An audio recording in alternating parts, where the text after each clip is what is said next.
Hello and welcome everyone to episode 40 of One Piece at a Time, the One Piece read-through podcast where we read and discuss 5 chapters of the One Piece manga each and every week. I'm your host, Derek Bittner, and I'm joined by my wonderful co-host and freelance letterer at Shonen Jump, Brandon Bovia. How you doing, Brandon? I'm doing pretty good. As everybody knows, I'm the English letterer of manga like Dragon Ball Super and Gaijin number 8. Not much else to really say this time. I'm ready to just dive right into the set of chapters. I think that's the big thing is this is a good set of chapters. Oh yeah. Holy crap. And I forgot probably 80% of it. Yeah, we're in the end game now. And what a way to bring ourselves into chapter 200 and getting that big 200. Oh, I'm so happy. A lot of fun there. And yeah, let's not waste any more time and get into chapter 196. 1, which seems a little superfluous to call it 1 after Mr. 1 has already been pretty soundly defeated, but yeah, well, because it's funny, I mentioned last episode that I went back and watched the anime version of this fight, and the only scene of it's the very end. There's 2 pages of Zoro and Mr. 1, and the anime did the smart thing and just moved that to the end of the fight and the end of the episode. It's just that makes sense. Yeah, that's a bit smarter. We get another one of these wonderful titles for Hachi, where it's a shadow draws near Hachi, who saved someone who had been eaten by a fish, who had also almost been eaten by a fish. I love these long, dumb sentences, but they're so great. Hard to say what's going on. Hachi's getting thanked by this mermaid while I forget the other guy's name. The starfish's name seems a little concerned about this shadow. Yeah. So it took me a second to find it. You see a little shadow shape with the background with a little sparkle. Something's coming. Yeah, there's something there, but we don't know what it is. I can't even remember what knocked out the Seaboar, though. That's the thing. No biggie, but we'll get into that as we go on. But last we left off with the whole thing going on at the palace. Chaka was getting ready to throw down with Crocodile because he's just had enough. Yep. But all of a sudden, somebody's like, nope, wait. And we got these guys coming in called the Kicking Claw Force. I'll be real. It has been about a week between the time I read these chapters and us recording this podcast. I completely forgot about the Kicking Claw Force, which just goes to show how kind of relevant that they are. Yeah, they really don't play a role. Right off the bat, I'm like, I don't remember these guys at all. But there's obviously a reason for that. Although I did get a kick out of it that the last one shown kind of looks like I forget his name, Van Halen or something, like Van something from Dexter's Lab. Those super friends. He looks like that guy. Yeah, I see it. I love that, but otherwise, we do get this beginning of these very strange body types. Yeah. I mean, it's sort of, they're very strange, but I think this is some good character design 101 stuff where people, they always say you have to make sure that a character is recognizable by their silhouette. And these are some bizarre silhouettes. Yeah. Oda is just kind of going all in on the crazy shapes and proportions. And as we see, these characters amount to a whole lot of nothing. But the fact that so much effort even went into these guys is, I appreciate that. There's a reason we don't really remember these guys because, Crocodile's just oh, go home. And it's and Chaka's freaking out because they have these marks. Don't tell me and they all attack and he just, Crocodile avoids. And Chaka reveals to us, in order to achieve temporary superpowers, they drink a lethal potion, the Fatal Fuel, which is honestly a great name. Yeah. But they only have a few minutes to live and they can't be saved. Which seems like a bad time to learn that they can't hit Crocodile. Yeah. They all attempted to attack him, and did they forget he's a Sandman? What was the plan here? I just think they didn't know somehow. And apparently, Crocodile suspected as much. Although I wonder if he just learned this because Chaka said something. And but they have this thing. It's he has to feel the wrath of Alabasta and all the things he's done. They go to attack him. I gotta give props to Crocodile. He's I don't need to fight you. Yeah, they're on the clock. What? Yeah. He's just what purpose would fighting you have? Let alone the fact that they can't hit him in the first place. So he just sort of re-manifests at the top of the castle, and he's just I'm a chill, and you guys are gonna die. Yeah, he's if you're gonna die anyway, why should I bother to fight? And it definitely upsets Chaka because like can't even give them a warrior's death, and honestly doesn't seem to last that long because they just conk out pretty quickly afterwards. On the one hand, man, that's sad and it sucks for them, but also just like, yeah, you should have done your research. Yeah, it's darkly humorous because like they came up, they showed up, and then they died.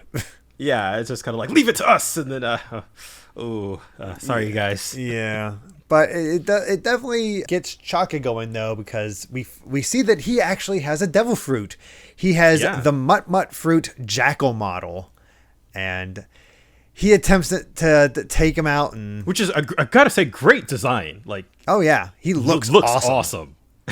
Yeah, but you can just see how Crocodile is just unconcerned. It's like, oh, you're gonna die for your king too, and just leaves it at that. Yeah. Before we switch over to the next scene, I gotta point out, because I think it took me until this point to realize, I think what Oda is doing for like the sand effects on Crocodile, which I always thought were like really cool and really well done. Mm-hmm. I'm pretty sure this isn't just like some screen tone effect that you can slap on, because it looks uniquely drawn for every frame that he's in. Yeah. So I think what he did is a technique called stippling, which is just, you are literally putting down dots on the page with your pen at like different levels of concentration to get this sort of like fading in and fading out effect.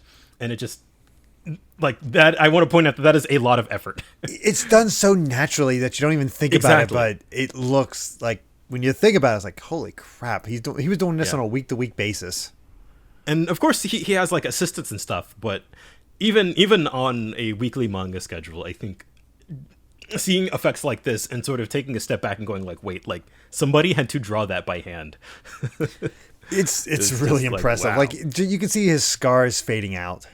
Like going with the sand. There's a lot of attention to detail with Crocodile sand effects, and I just think they're really awesome. That is pretty cool. But yeah, as you mentioned, the reason we got our title of One is just because of this 2-page scene with Zoro and him, where Mr. One's just saying, "Oh, you've actually improved," and it's like, "What are you gonna do? Cut through diamonds?" Like, nah, that'd be a waste, and he just passes out.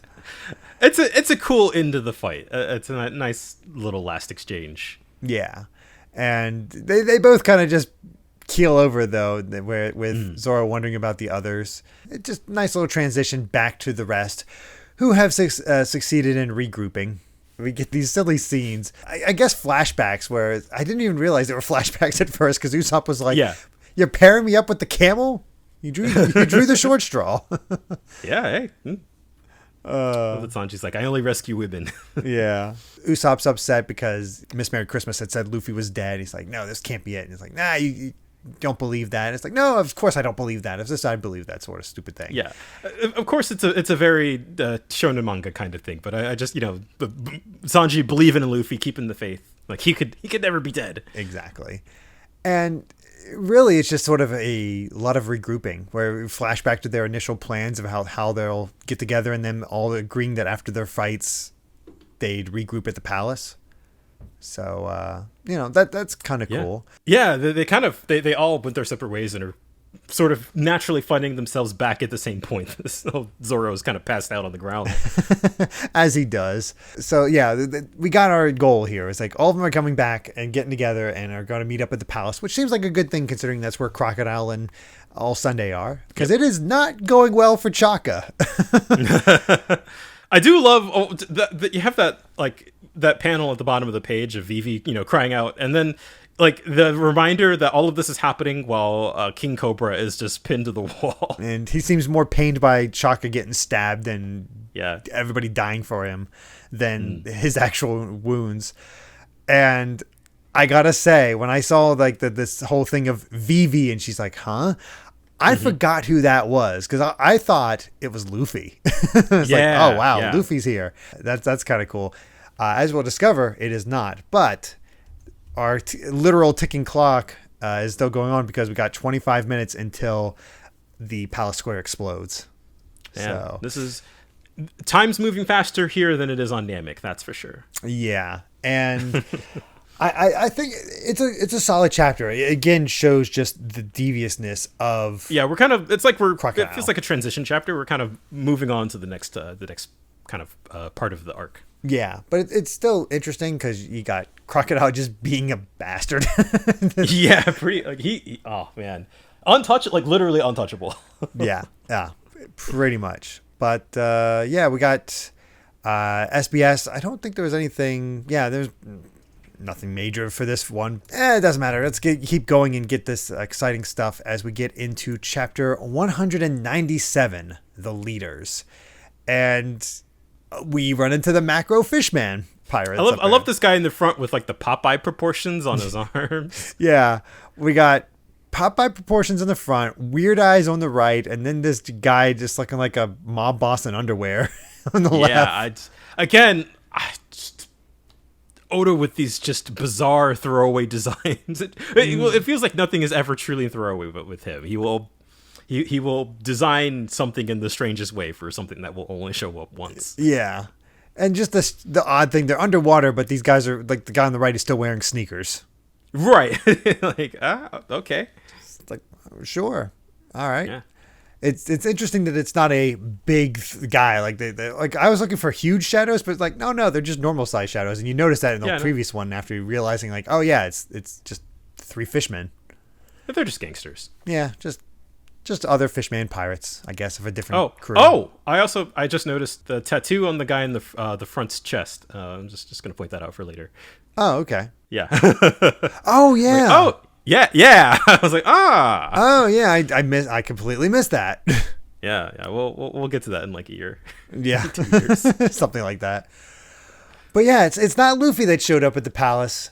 Koza showed up, used the secret passage. I love that little bit that like he still remembers like the castle layout from when he was a kid, basically. That's pretty cool, and it's like, well, that's one way to convince him that he's been wrong this entire time. Is like, I came to reason with the army, but instead he sees palace guards all knocked out, Chaka's knocked out, Cobra's pinned, and it's like, oh, our hero is actually killing the king. This is not good. And Crocodile doesn't even bother. It's like, we're right in the middle. It up. It's like, good job. This war is nothing more than a lot of headless chickens flogging each other to death. And I love all Sundays. Like, oh, you confused? Just imagine the worst possible scenario. There you go. Yeah, basically. You've been had, my friend. And just those memories of trusting the king. Do you love this kingdom? And realizing, oh, crap, I've been wrong this entire time. Dang it, Dad's been right. And that's when, right off the bat, Crocodile admits it. Yep. All the crimes the rebels blamed on the king were traps set by my organization. While the royal family desperately tried to stop us, you all just tried to rile up against the king. Well done, you idiot. I mean, yeah. I do love, well, like on the previous page before Crocodile even explains, it's like, I think it's Koza himself yelling out, like, who stole the reign from the kingdom, and before Vivi has a chance to speak up, Crocodile was like, yeah, it was me. And it feels like it feels appropriate that he's like, yeah, he can admit this at this point. He has won. Yeah, he has won at this point. Everything has gone in his favor. His plan is going set forth, and he's all set. But Chaka's still alive, and Chaka's begging Koza, as well as the king is begging Koza, to go save as many people as possible. I didn't notice this the first time because Crocodile notices that Chaka is still alive, and then on the next page you just see like that shunk. Oh, I missed that too. He stabs him again. Oh God. Yeah. Jeez, Crocodile. Oof. That's awful. But then we get this interesting scene of Vivi tackling Koza. That square is going to be a battlefield. It's going to be blown up. It's like, it won't be a battlefield. You're still too rattled to think straight. If the royal army learns that the square is going to be blown up, chaos will reign, and we won't be able to stop the war, and it'll continue. Good thinking from Vivi on that one. Like, the rebellion itself has to be stopped, and you are the only one that can do this, Koza. And Crocodile, okay, you're actually messing with my plans this time. Yeah. It's like, no. No, this is not happening. Chaka, after being stabbed twice, back and blocking that hit. That's pretty cool. And that's, how did he, like, I kind of function under the assumption that, like, Crocodile is probably pretty fast. He can just manifest himself in and out of sand. So the fact that Chaka got there before to block Crocodile is really impressive. Mm-hmm. And I'll be honest, I haven't really thought much about Chaka. I mean, he's been fine, but he hasn't stood out. He's getting his time to shine. Yeah, this time to shine is pretty cool. And, the extra little detail that it's the guardian deity of Alabasta, the jackal. So it's pretty symbolic. He's just ready to fight on. Gives them the time to get away. We even learned that Koza learned from Chaka. So just to give Chaka that little extra. Oh, a little extra bit of connection. Mm-hmm. Koza dashes off as we see the fighting breaking out and spreading through the capital and just everybody getting close to the palace. And they're calling out like, hey, raise the white flag of surrender right now, Royal Army. That's Vivi saying this. And then they see Koza. It's like, hey, I'm going to inform the rebel forces that this war was wrong. There's no reason to fight. Raise the white flag. I beg you. I will stop this war. And we see the rebels running in and get this wonderful moment of all the army standing with white flags with Koza at the front. That's a really great visual, too. Yeah, it's very Les Miserables. Yeah. But it just looks cool. But it's like, hey, the battle is over. Throw down your weapons, rebels. The Royal Army wants peace. And Vivi's watching on. It's like, there's a silence that settles over. It's like, are you sure? It's like, yes, the fighting is. And then he gets shot in the back 4 times. Poor Koza.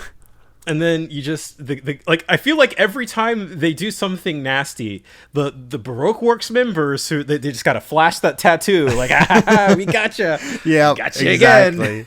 Again. And it's like multiple members like, yeah, we're putting a stop to this. That's why he got shot so many times. Yeah. I saw that coming, but like, oof.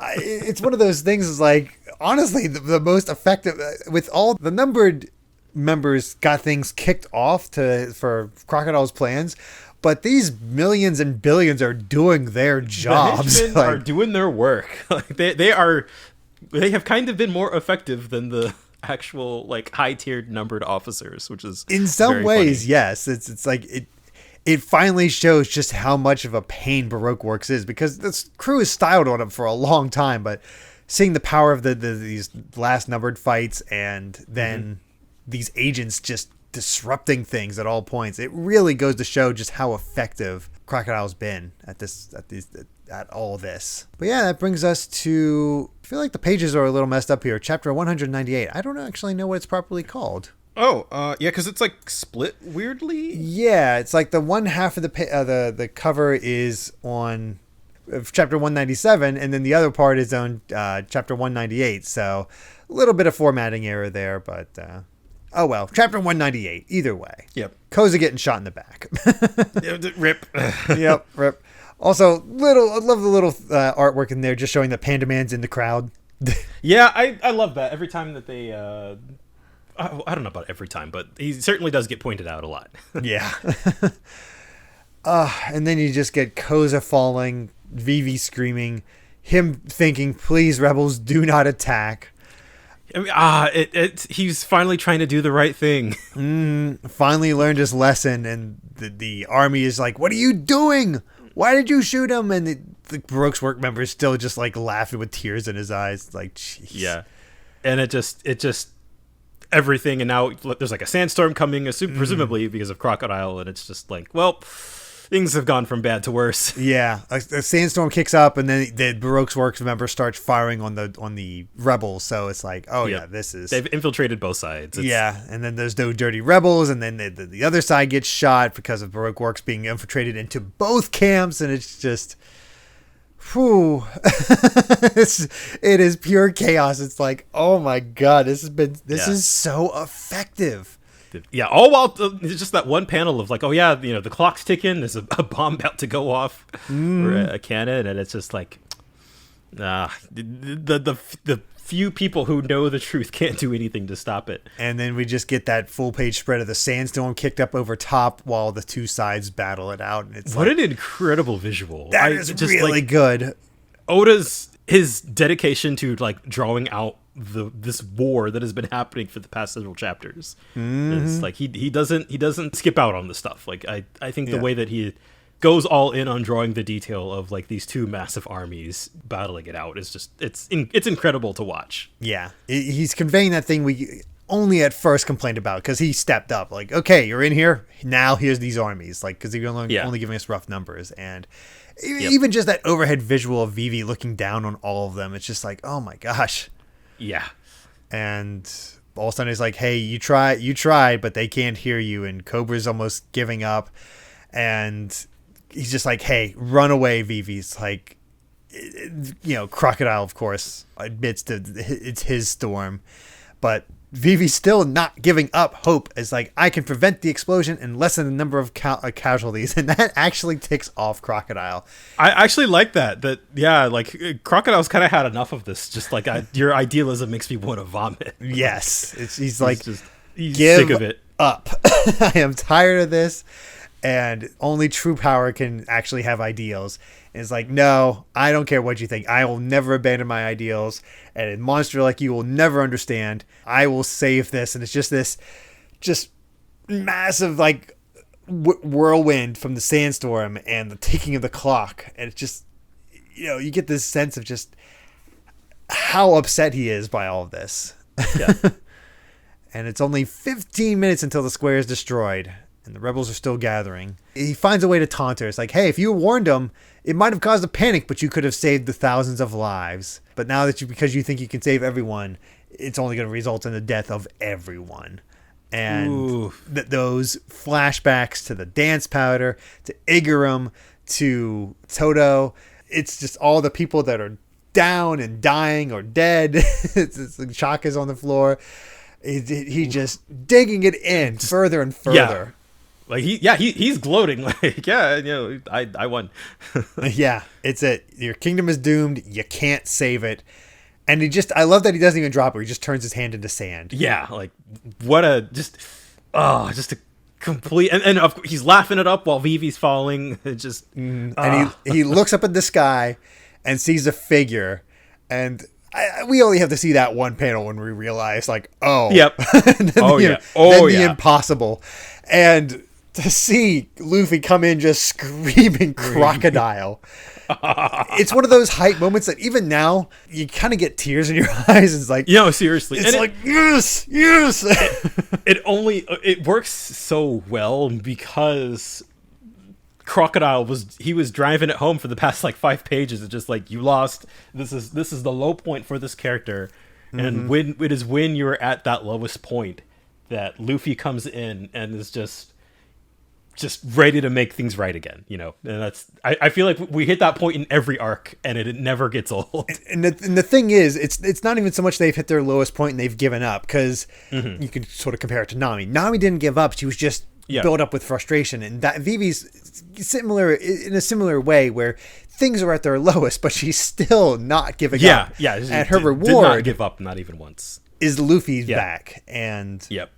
That's so good. Yeah, dedicating a full spread. Yeah. I forgot to count how many chapters it's been, but well over 20 chapters. Like, I think in manga times, chapter to chapter, probably a good 4 months since Luffy's appeared in the manga. Yeah, seriously. Something like that. And yeah. It's I feel like so that kind of patience in storytelling from Oda, it continues to pay off in the ways, like, I feel like that does show a certain confidence to be able to be like, yeah, your main character is just out of commission, and we're just like kind of not even non-factor, and I think it is different to something, because I feel like Dragon Ball does this a lot, where like every arc is kind of just like waiting for Goku to heal up and waiting for Goku to show up. And we all knew that Luffy was not dead, and Oda went out of his way to show us that he's not dead. But like the characters are still achieving things on their own, while the main character is kind of out of commission. It doesn't feel the need to cut back to, here's what Luffy's up to, kind of like with Goku in the pod. He's on Snake Way, or you're like, he's in the pod. Exactly. It's just, here's how it is. Another SBS, nothing too crazy, although I do like how he makes a point of saying that Luffy and his crew are not citizens of any country, and I won't make any conclusions about their ethnicity. Makes sense. Yeah, it makes sense, and actually works very much in the favor of the live action One Piece Netflix thing. We'll see how that ends up, but I did find that pretty interesting. Like, there's no nationality here. Yeah, well, I mean, because these are all like there's an SBS way down the line where he describes like what the crew members would be if they existed in the real world. Oh, but like as far as the manga canon is, like they are not from. Of course, like One Piece is not any sort of based in any sort of real world location, so of course they wouldn't have any ethnicity that is tied to that. Mm-hmm. Yeah. All right, that brings us to chapter 199, Hope. And that's a good title. Yeah. Good title. As for Hachi, it is what it says. It's just a reunion with old comrades. Honestly, it shows how big these guys are that they're towering over Hachi. Like, geez. Actually, I will hold that comment because I'm not sure if I should if it. I don't remember if it was something that was shown in the manga or not, but this makes sense. Oh, okay. I mean, yeah. The only thing I will say, the only thing I remember offhand from what we've seen so far is the symbol there that we saw for the chest and the other one. It mentioned that Arlong long ago had split off some pirates, and I believe that's indicated. Oh, okay, yeah. Right. So that got explained. So there is some relationship here that I think if at this point in the story, if you read between the lines, you could, but it's pretty obfuscated. Yeah, it's like having to remember exactly what it is, but yeah, these seem to be the crewmates before they split off with Arlong. Yeah, and that's basically exactly what it is. It's a reunion with old comrades or just other pirates. Yeah. So there you go. Indeed, pretty cool. But oh man, getting into it and Luffy and Pell flying in and catching Vivi, holding her close as they fly amongst the sandstorm. Like, this feels like it feels like something out of a movie almost. Of just like that last minute save, flying through the air. It's so good. And it just, again, we get the breakdown. Vivi's frustration getting through there. It's like, there's no time. There's going to be a huge explosion in the square. Everyone will be killed. No one can hear my pleas. Alabasta is. And all Luffy says is, don't worry. I can hear your voice. It's like, damn it, Luffy, you're so good at that. He's such an idiot, but he's so, you could just wipe those tears right off that face. He just knows exactly what to say. Yeah. Oh, it's so good. We get the friends, the rest of the crew is like, why am I carrying you? I'm more injured than you are. And it looks like Zoro woke up and is carrying Nami now. And Pell says to be careful. And hey, Luffy's all confident because he ate a lot of meat and he's itching for a fight. There's no way he can lose now. So, that stare down, just Crocodile up high on the wall. Like we talked long ago about how Captain Kuro would always look down on things, and this is the most advanced form of that, just looking down on all this whole thing. And the way that the cigar is getting chomped is like you can just tell he is losing his patience. With Crocodile is pissed. It is so good. Just asking, how'd you get out of the quicksand? And hey, Chopper shows up as Luffy heads out and confirms to the entire crew that, yes, he is still alive as everybody reunites. Usopp, Chopper, Sanji, and here comes Nami with a well-deserved smack against Usopp for the design of the weapon. No, seriously, hit him again. Yeah. Of course, Zoro being upset because I thought she couldn't stand up.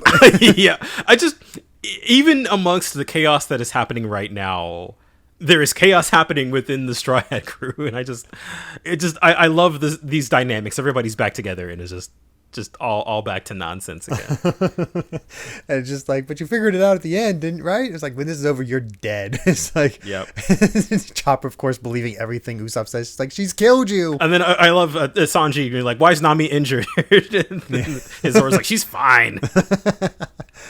Luffy actually does apologize before heading up. Is like, that guy beat me out in the desert, but I'm not going to lose again. I'll take care of things here, and let's end this. Man, what a shot too. Yeah, like that determination in his eyes. I love it, and just like the from the crew. Like this is it. the implicit trust amongst everyone, and how Pell is just like, yeah. There's one thing that Oda does very, very well, and this is another fine example of it.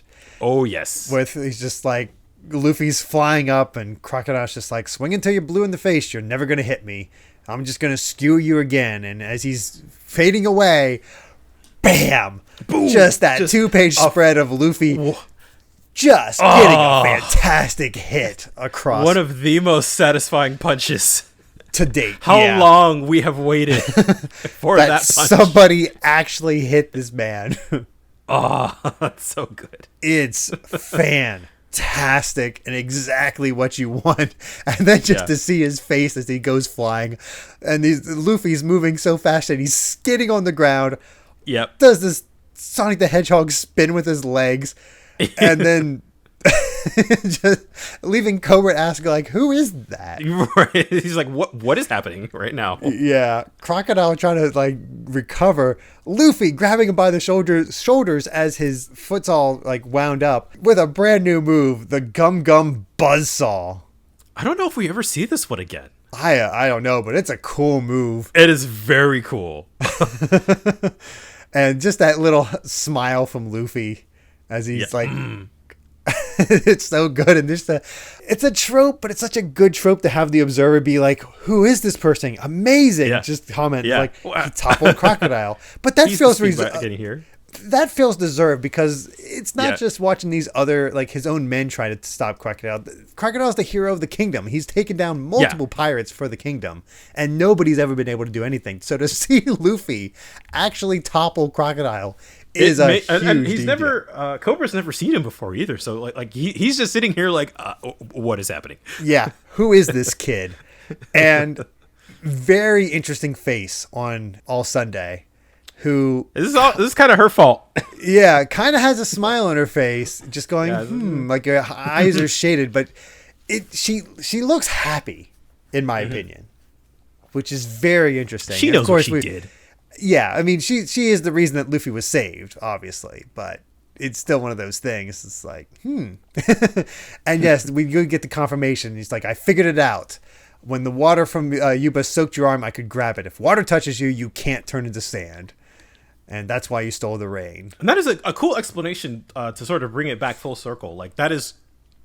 And it sort of makes Alabasta the, like, prime location for his evil plans. Mm-hmm. Because it is in the desert. He could logically, like, taking away the rain in a place that's already, like, arid makes sense. And it also happens to potentially house, a dangerous weapon that could destroy the entire world or something. So it's sort of just like, it makes sense for Crocodile to be here. We got Luffy with a plan, and it's like, all right, get ready for a real fight, Sandman. And it's such a good way to end it. I do love, I guess we'll get into this into the next chapter, but it's sort of one of my favorite things about fights in shonen manga is where the solution here doesn't end the fight. Like, we still, obviously, we have a ways to go. But it sort of just tips the balance back in Luffy's favor. It gives that sense of hope. Yeah, exactly. Mm-hmm. Another SBS, somebody critiquing Bon Clay on their actual ballet. It's just like, nope, that's not good.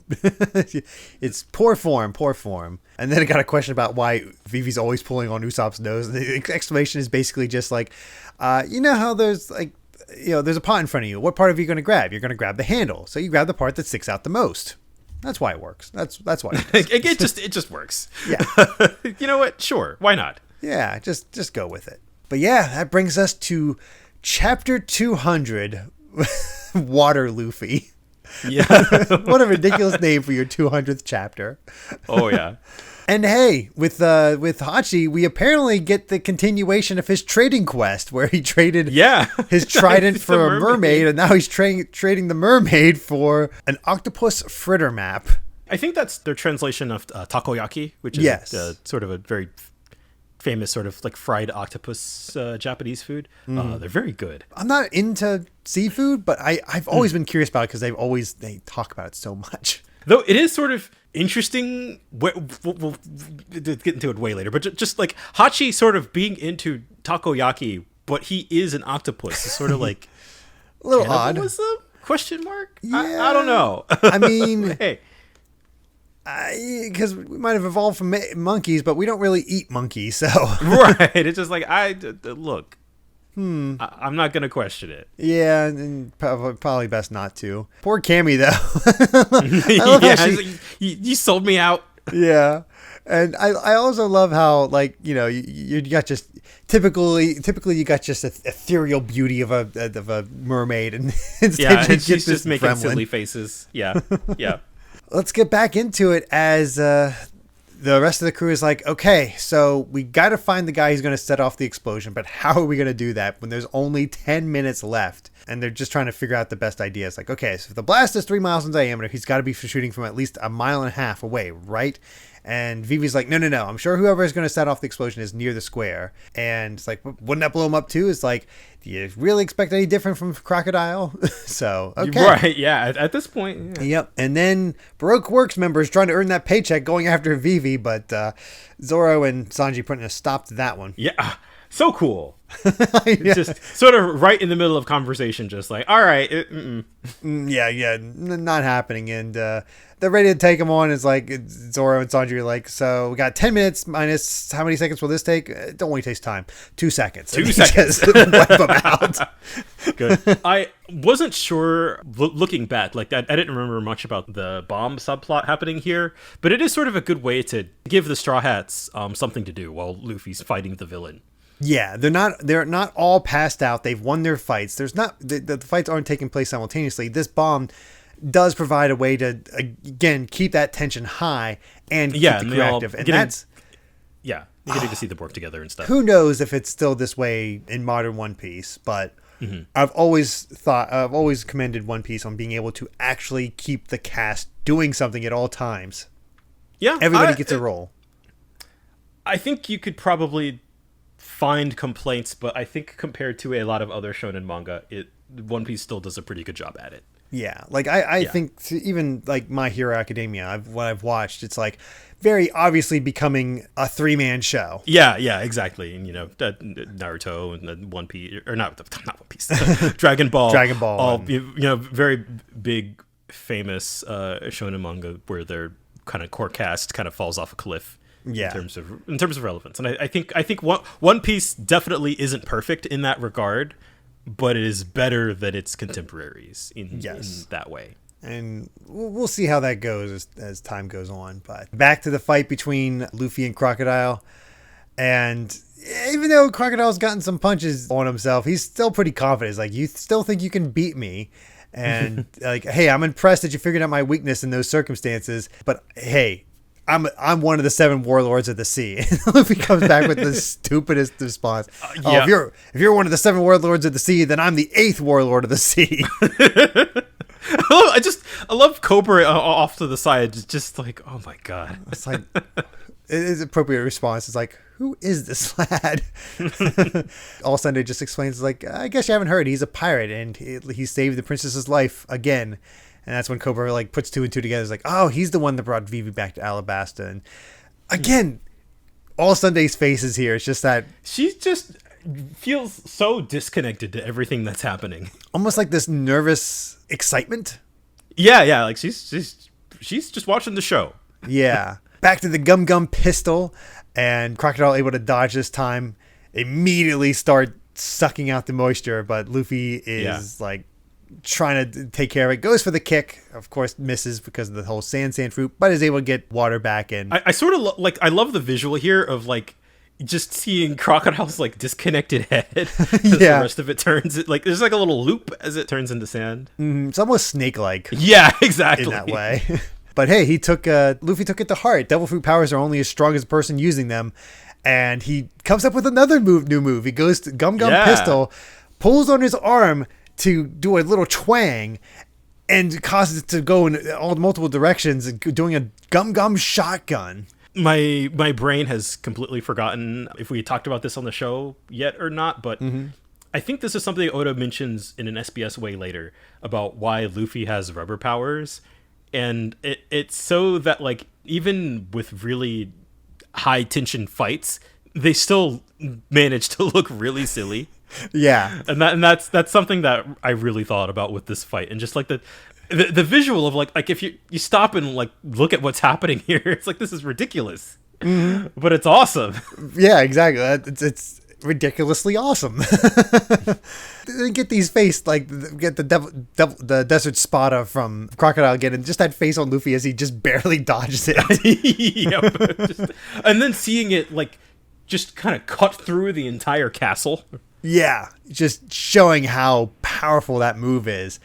Yeah. And I love the variations that we get here from Luffy. I love that Luffy has not really had to evolve for his fights. He'll change things up. He'll use the environment. He'll sort of specialize. But he's using a lot of new stuff here. It feels like he has really learned and stepped up his game for this rematch. And he's like this part here where like he's like getting ready to throw the barrel of water at Crocodile, and he's just like, this was my plan from the very start. And sort of seeing Luffy with a plan in the fight is like, whoa, all right. I love the variation too, because you're used to him staying back as the fist goes out, but he actually retracts to his fist so he can do a backhand with his other one. Like, that's some really good planning. Unfortunately, that plan of his to get Crocodile wet does not work out too well. Has that Sable's kicking up a sandstorm, and Luffy has to just barely recover the barrel. Crocodile points out, it's like, without that barrel, you're helpless, which means this battle will end exactly as the first. And Luffy's like, oh yeah, you're right. Well, how's this then? I'm no longer the same. And you know what? I think Crocodile sums it up pretty well. You're unhinged. Because we get to see Water Luffy. He drank the whole... and then he starts leaking. Yeah, from his old wound, he starts... leaking water. And I love, even it gets even all Sunday to laugh. Yeah. And it's just like, I'm being pushed back by this fool, and he's actually like, he can't be serious, right? Yeah. And that's the best part of Luffy fights, is that he just has a way of completely breaking these self-serious villains with his stupid antics. Exactly. It's like, there's a literal timer going on out there, and you're playing around with me and mocking me, and Luffy just spits the water on him, soaks him through, and he's like, "Hey, who's playing?" Luffy's saying, "Who's playing around? I'm always serious." Before clocking him with a gum bazooka. Such a seeing his strategy actually pay off, and like actually getting Crocodile wet to land another good hit on him. So good. What a good way to end the chapter too. Yeah, it's fantastic, and I can't wait for this fight to continue on. Like, it's just those opening bits, and I like that this feels more epic than the Arlong fight. We'll put it that way. Well, the stakes are the highest they've ever been. Yes, the highest they've ever been, and it's Luffy overcoming this obstacle. But there's also this outside thing where it's not just Luffy versus Crocodile. There's that outside thing that just keeps things moving. That 10-minute time limit is like, oh god. And I think Oda starts to get much better at this as the story goes along, where you have these extra little the fight is never as straightforward as just having to beat the other guy, and so you have. Like, you sort of have to strategize around that, and it's sort of, I think it is a smart way to prevent things from feeling like they're one note, and it also helps so that, like, you could see sort of, I think, maybe a lesser storyteller just being like, well, okay, the rest of the crew finished their fights, so they're just gonna, like, stand around and watch. Yeah, we're not strong enough, so we're just gonna watch and cheer them on. Right, so keeping everything moving is just, it's a really smart way to just like add that extra little wrinkle to a fight. Fantastic set of chapters. I'm so excited for the rest. Yes, it was great. But with that, I believe we've said all we've wanted to say about chapters 196 to 200. We've done it. 200 and beyond we're at. We got to the grand line 100 chapters ago, and like, look at how far we've gotten. Yeah, we're saving the world. Yeah, so seriously, like, things escalated so quickly but so naturally, and it just... Man, it's what an incredible stretch of 100 chapters. Yeah, basically another 2 years of story. Yeah, exactly. Like, that's awesome. That's wild. Yeah. Like I said, I thought this is where we would end the year. Oh no, we still have a little more to go. Just it has me so excited. So yeah, here's to 200. Yeah, here's the 200, and yeah, thank you so much for listening and sticking with us for these 40 episodes and 200 chapters. And you can find more of my ramblings and stream VODs over at BitNerd Games on YouTube, or BitNerd with an underscore at the end on Twitter. And Brandon, where can everyone find you at? I'm at Brandon Bovia on Twitter, just talking about anime, manga, games, and my job. I'm currently teaching myself Blender, which has nothing to do with my job or this podcast. But if you want to see occasional check-ins with the sort of just weird little experiments I'm doing, then check me out. Yeah, give it a look. It's pretty impressive, honestly, for just playing around. Yeah, thank you. Yeah. And if you'd like to help us out more, you can support the podcast over at patreon.com/Derek Bittner. That's DERRICKBITNER to listen to the next episode 3 days early. And make sure to return next time as we discuss chapters 201 to 205 of One Piece. Until then, my friends, bye. We're going to take life one piece at a time.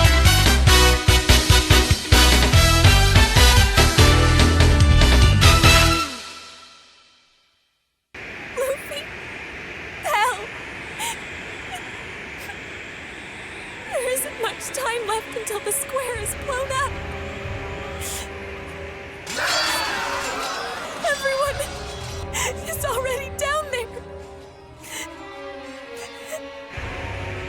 My voice can't be heard no matter how loud I yell.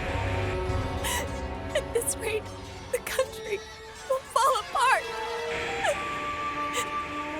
Don't worry, Vivi.